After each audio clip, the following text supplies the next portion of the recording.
Assalamu alaikum, hormаттуу Кыргыз Кыштак айылынын тургундары. Бүгүн мына Кыргыз Кыштак айылынын киреберишинде Шаңмырза атабыздын арчалары бар.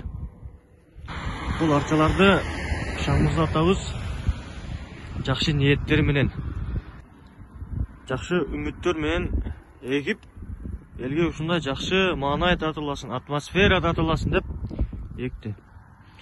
Ал эми бул жерде кичине түшүнбөстүк болуп жатат туугандар. Алдында мына Шаңмырза агабыз өзү жүрөт, өзү түшүндүрүп берет. Кыргыз Кыштак айылынын пенсионери мунун.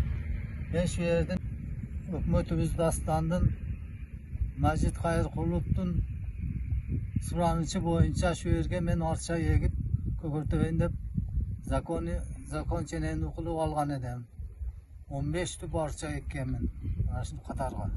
Şu yerden Кыргыздын көркү немеси болсун деп. Ana nimege 31-ci күндөрү мен арчамдын bir tüğünü kesip etipti. Men